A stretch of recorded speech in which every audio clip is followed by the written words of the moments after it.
Like the unemployment claim, you know, the racism claim has only been invented very recently. And the story previously was like, it was a culmination of her long-held dream to end up working at ESPN. Yeah, I don't know why. I can't imagine that being the case at NESN, but maybe not. Maybe NESN is owned by... yeah, I have no idea. I didn't really know Elle Duncan at all. I saw she posted some examples of how she reached out to Airbnbs or something for short times because she was looking to move. And maybe she was. I have no idea. But I mean, what's crazy to me is it's not even Elle Duncan. Again, it's a media story where Chad Finn, the media critic for the Globe, you know, tweeted out the original story that she was leaving NESN to go to ESPN. And then when she does this story, just tweets that out too and isn't like, well, wait a minute, is my reporting wrong? Like, it never looks at himself. It's never reflective. You know, did I ask the right questions? I don't know why she left. Maybe Boston was this hideously racist place to her. We'll never find out. I mean, she's not going to, and it's sort of like she's doing the same thing where she's like, well, you want receipts and proof. And it's like, well, yeah, I kind of do. I've lived here my whole life. You're criticizing people. If you give examples and proof, well, that's can also sort of be a thing that people can say, oh, well, okay, that's interesting. You know, it's something to learn from and fuck these people. I didn't know that. But when you just say it and then you get defensive and then you start blocking and I imagine she's talking about us, right? When she's talking about other shows.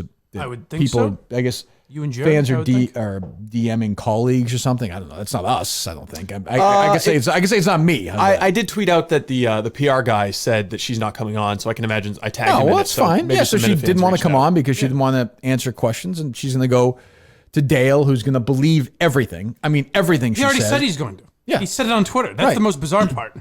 Well, there'll be hundreds of people listening to that interview. Well, yeah, but she could say anything, and she may tell the truth, but she could also just not tell the truth, and Dale will believe her. And they're so comfortable painting Boston as racist. I'm talking about people like Dale, and not even having a conversation saying, well, that doesn't really ring true. Like the Tory Hunter thing doesn't actually ring true, or the Adam Jones thing. See, it's always been mind-boggling to me because Massachusetts, Boston, it's totally left-wing. It's like complete. Sure, but there's a history of racism. Well, but there's a history of racism everywhere. But I'm just saying, like, but like Boston is hugely progressive, like total left-wing Democrat times.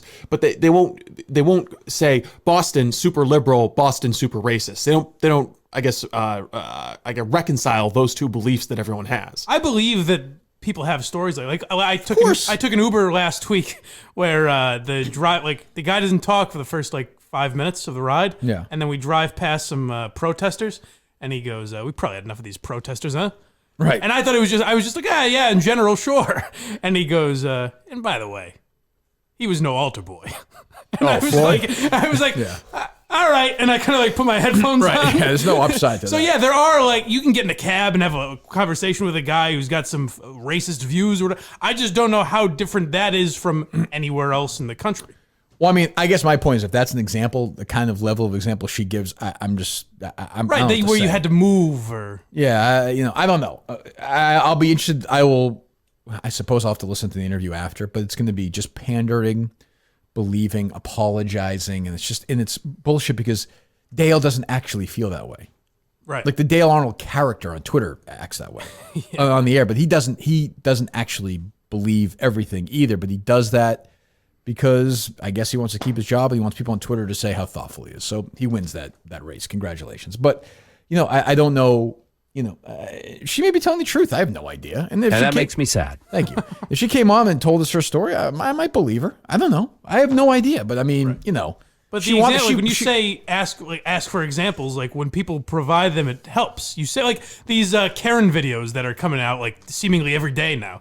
It's okay, well, that's something that I wouldn't really know the sheer amount that people have to deal with that if I wasn't seeing those videos every day. So it's examples do kind of help you realize holy shit, there is a lot of people that will call black people out for this kind of stuff. Right. That I would never have to deal with. Yeah. And she says she tweeted she faced racism and hate more than anyone should. It's a well-earned reputation. How many black people have to share their experiences before you'll recognize that while it's not everyone, it's too many. Put it this way, I'm from Powder Springs, Georgia, shortened after the Civil War from Gunpowder Springs as they supplied most of the gunpowder for Confederates. It's actually not true. I saw somebody point out that's actually not. Oh, really? I mean, I don't know, but I saw a couple people tweet me that. But they're providing gunpowder for Confederates racist. Right. It'd be extra racist. But look up Gunpowder Springs right now, Steve. Or Powder Springs or whatever. Gunpowder Springs is not a name for a town in general.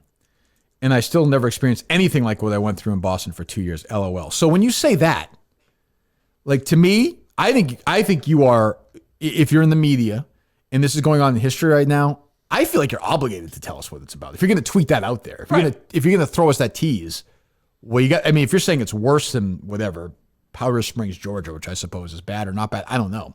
But what she's suggesting right there is it was really bad. Yeah. So then, no. So apparently the water around what used to be called Springville has minerals in it that turn the surrounding sand black like gunpowder. So the sand in Powder Springs looks like gunpowder. Did they provide most of the gunpowder for the Confederates? Do we see that anywhere? If we're wrong, tweet me. I don't care. No, I don't believe that's the case. But yeah.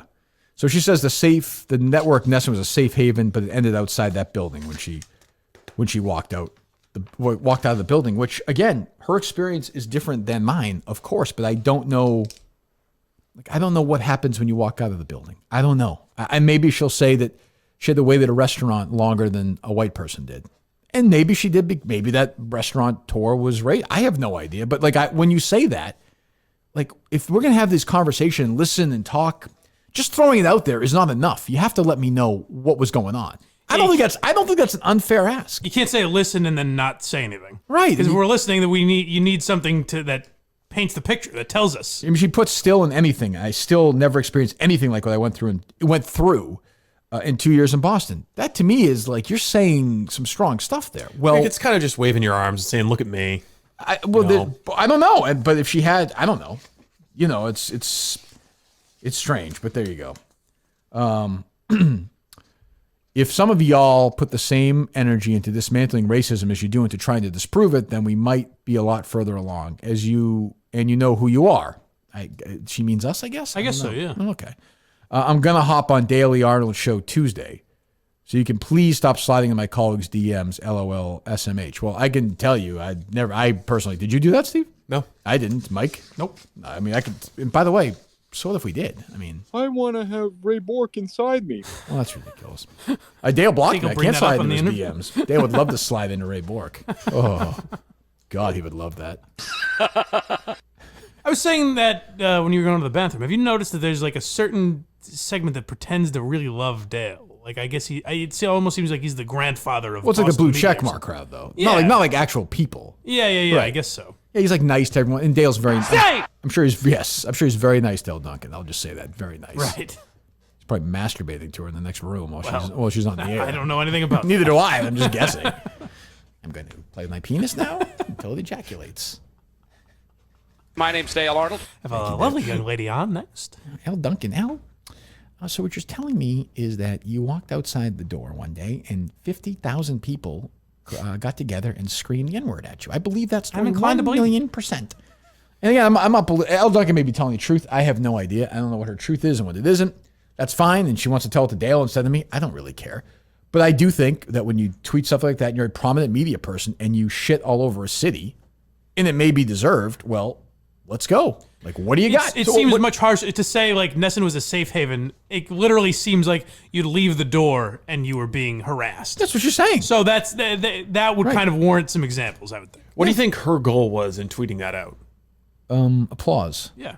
I mean, if I'm being honest, like, and maybe I'm wrong, and she just wants to get the dialogue going, but she then stilts the dialogue. Well, it then stops. She's like, "Well, I don't want to really talk about this." Well, why? Apart from her example, just generally, victimhood seems to be like a fashionable, trendy thing to put on your social media persona. Yeah, and left and right. You know, there's some like conservatives want to be oppressed, liberals want to be oppressed, and again, all the races want to be oppressed. It's weird. She may tell Dale 8 things tomorrow that I'll be like, "Holy fuck, these fucking assholes." We were wrong. Yeah, totally. I mean, that could completely happen. But I don't know. But I know that. When you say stuff like that, I would like some proof and some examples. I don't think that's unfair. Evidently, she does, and other people do. I was labeled a racist because I wanted proof that people weren't racist. Right. So I don't know. I mean, fine. Go on Dale, and Dale will believe me. There's no softer landing spot on God's green earth than the Dale and Keefe show. Yeah. It's not possible to have a safer landing spot. It's just a difference in slant. It's almost like being a conspiracy theorist versus not a conspiracy theorist, where usually you kind of more you've never seen that in front of your own eyes. So you're saying, like, I'd like to hear proof of that or see proof of that before I just assume it's true.